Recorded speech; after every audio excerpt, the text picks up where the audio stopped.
मेवात में पहाड़ एक ऐसा नाम है जिसको भुला देना किसी गुनाह से कम नहीं है। ये जो छिरकलोत्पाल का जो पहाड़ था, इसका जो दीवार पर चढ़ने का जो तरीका था, बस वो तरीका ही इसकी जान का दुश्मन बन गया। जिस लड़की को महलों की कैद से छुड़ा कर लाना था, वो लड़की 12 गोत 52 पाल यानी पूरी मेवात की इज्जत थी। मेव लोग ठाकर लोगों को अपना पगड़ी पलट भाई क्यों मानते हैं। 12 साल बाद जिन 2 मेव लोगों को फांसी दी गई थी, इसमें रेवाड़ी के बनिया का क्या रोल था।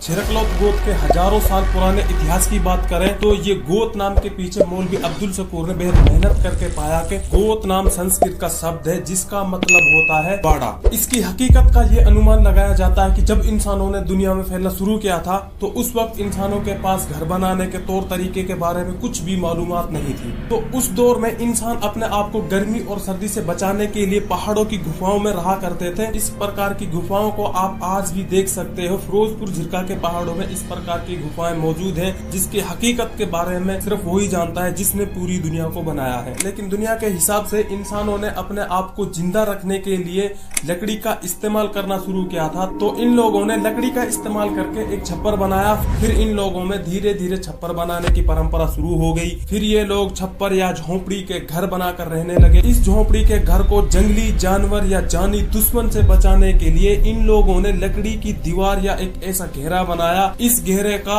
एक बाड़ा बना लिया करते थे और इस बाड़े को ही गोत कहा करते थे। मेवात में एक नाम आज भी सुनने को मिलता है जो कुछ इस प्रकार होता है, जिसे गेत कहा जाता है, जिसमें उपला लकड़ी ऐसे ही जरूरत की चीजों को वहाँ पर रखा जाता है। और इस गोत में जो लोग रहते थे, इन लोगों का एक सरदार होता था जिसके नाम से इस गोत को जाना जाता था और गोत को संस्कृत में गोत्र भी कहा जाता है। ऐसे ही मेवों में 52 गोत और 12 पाले हैं, जिनमें एक नाम है छिरकलोत। जब 1266 में गयासुद्दीन बलबन दिल्ली की गद्दी पर बैठा तो उस वक्त मेवात के लोग सुल्तान गयासुद्दीन बलबन के खिलाफ थे और गयासुद्दीन बलबन मेवात के लोगों की गर्दनें काटने के लिए अपनी शमशीर चमका रहा था। जब सुल्तान बलबन ने मेवातियों का कत्ले आम किया था, इसके जुल्म से बचने के लिए मेवात का एक हुक्मरान था जिसका नाम काको राणा था, जो बालोतपाल से ताल्लुक रखता था। इसने ऐसा काम किया कि आज अगर आप करने बैठोगे तो शायद ही आप ये काम पूरा कर पाओगे, क्योंकि मेवों की अब आधी तादाद पाकिस्तान जा चुकी है। इस काको राणा बालोत ने बलबन से लड़ने के लिए सभी मेवों को बुलाया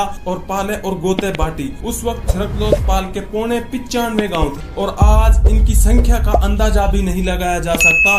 इस छिरकलोत्पाल का एक गांव है जिसका नाम है कोट। इस कोट गांव में एक व्यक्ति था जिसका नाम अणके था। इस अणके के 2 लड़के थे, जिनमें एक का नाम पीपला था और दूसरा का नाम बहाड़ था। और जो ये बहाड़ था, जब ये जवान हुआ तो इसकी शादी अलवर के पास एक गाँव है जिसका नाम डाउरी है, तो डाउरी में इसकी शादी कर दी। उस वक्त हिंदुस्तान मुल्क में मुगल बादशाह अकबर की हुकूमत थी और अकबर की सेना में बीसरू गांव का एक नौजवान सैनिक था जिसके घर में एक लड़की थी जो लगभग 17-16 साल की थी, जिसका नाम रजनी था। बीसरू गांव की लड़की रजनी के साथ क्या हुआ कि अकबर की सेना के कुछ सैनिक पहरा दे रहे थे या किसी काम से जा रहे थे, तो ये रजनी बीसरू और फरदरी गाँव के बीच में लकड़ी या गोबर की किरकटी या कोई ऐसा ईंधन इकट्ठा कर रही थी जिसे चूल्हे में डालकर जलाया जाए। तो ये सैनिक इस लड़की को इस लालच में उठा कर ले गए कि अगर इस लड़की का निकाह बादशाह से करा देंगे, इसकी खूबसूरती में हमें इनामात से नवाजेगा। बाज लोग ये भी बयां करते हैं कि इस लड़की को घर से उठाया गया था जब इसके बाप ने किसी शाही परिवार के किसी व्यक्ति की अपने घर पर दावत की थी, तो वो लोग इसे घर से उठा कर ले गए। बहरहाल जो भी हुआ था, ये एक धोखा था जिसे धोखे से ले जाकर इस लड़की को अकबर के महल में कैद कर लिया। और ये बात मेवात के लोगों को बुरी लगी कि इसमें सबसे बुरी लगने वाली बात जो थी वो ये थी कि मेव मुगलों को डोला नहीं देना चाहते थे, चाहे कुछ भी हो जाए। डोला मतलब मेव अपनी लड़की को मुगलों को नहीं देना चाहते थे। मेव का जो विचार था वो ये था कि हम मुगलों के दामाद बनना पसंद करेंगे, ना कि मुगल हमारे। हमें ये निकाह पसंद नहीं है, कैसे भी करके इस लड़की को वापस लाया जाए। तो इस बात को लेकर मेवात में एक बहुत बड़ी पंचायत हुई जिसमें पूरी मेवात के गोत्रपाल के लोग सभी को बुलाया गया, जो एक बहुत बड़ी पंचायत थी। और जो ये हुआ था ये बहुत बुरा हुआ था। मेव ने कहा कि अगर ये निकाह हुआ तो लोग ये सोचेंगे कि मेव ने अपनी इज्जत के साथ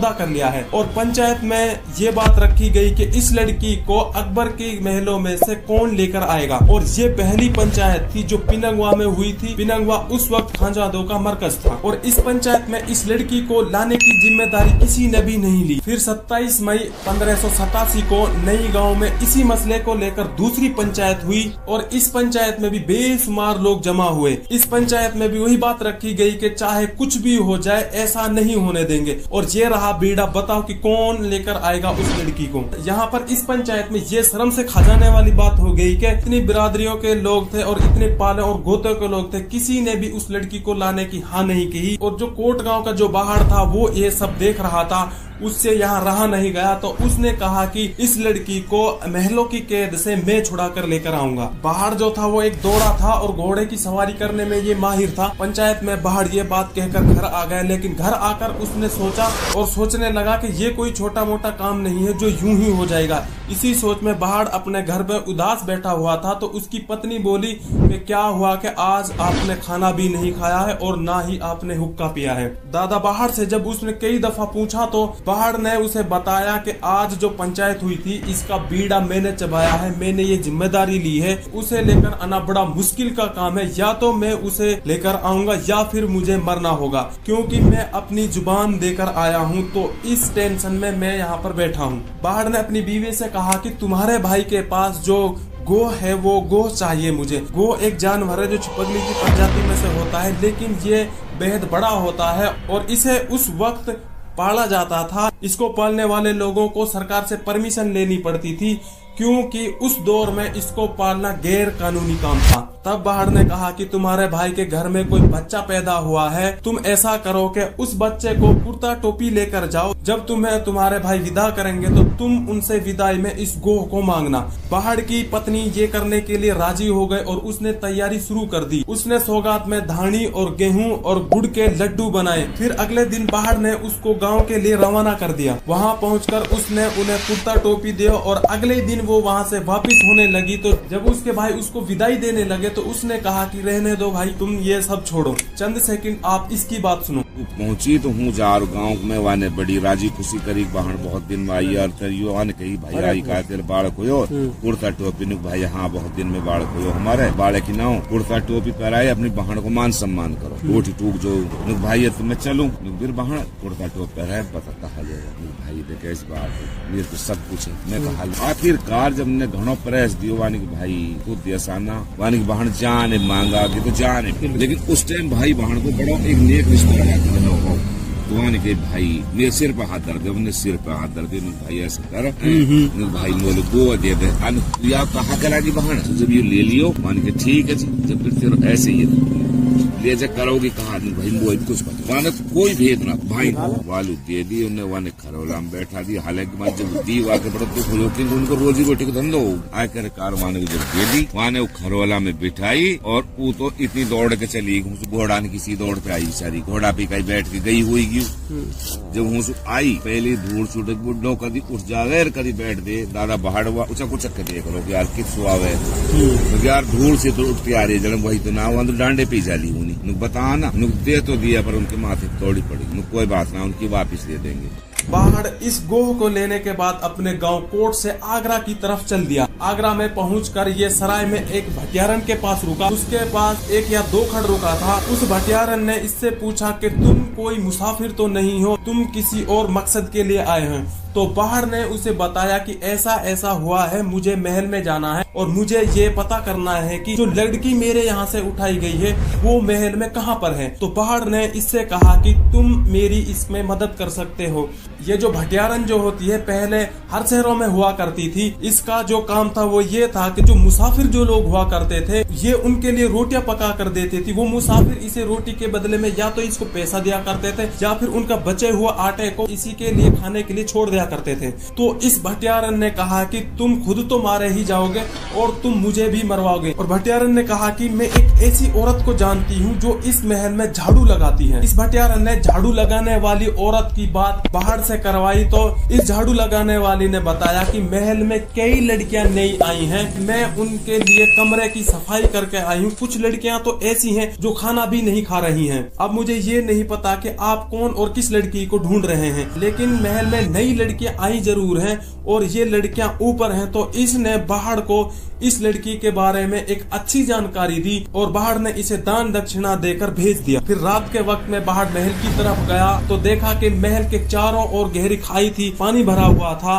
बाहड़ अपने घोड़े पर बैठा हुआ था। बाहड़ ने अपने घोड़े को जैसे तैसे करके इस पार से उस पार पहुंचा दिया और एक ठाकर था जो पहरेदारी कर रहा था। तो इस ठाकर ने बाहड़ को देख लिया। तो बाहड़ ने ही इससे पूछा कि तू कौन है। तो इसने कहा कि मैं ठाकर हूँ। तो बाहड़ ने कहा कि मैं भी ठाकरों से बड़ा हूँ, मैं मेव हूँ। इन दोनों में एक झगड़ा या एक कुश्ती हुई थी जिसमें बाहड़ इस ठाकर की गर्दन पर अपना पैर रखता है। तो ठाकर ने कहा कि भाई तू जीत गया, मुझे छोड़ दो, अगर मैं मर गया तो आज ही मेरा घर का दिया गुल हो जाएगा, मैं अपने बाप के अकेला एक ही लड़का हूँ। फिर बाहड़ ने इसे बताया कि मैं एक लड़की को लेकर आया हूँ। बाहड़ ने इसे बांध दिया और गोह को दीवार पर फेंक दिया और गोह दीवार में चिपक गई और गोह में एक रस्सा बंधा हुआ था। उस रस्से के जरिए बाहड़ इस किले की दीवारों पर चढ़ गया और उस जगह पर पहुंच गया जहां उस झाड़ू लगाने वाली औरत ने उसको बताया था। इसलिए वहां जाकर देखा, वहां बहुत सारी लड़कियां थी और इसने कभी रजनी को देखा ही नहीं था। ये वहां जाकर कंफ्यूज हो गया कि और सोचने लगा कि मेवनी कैसे सोती है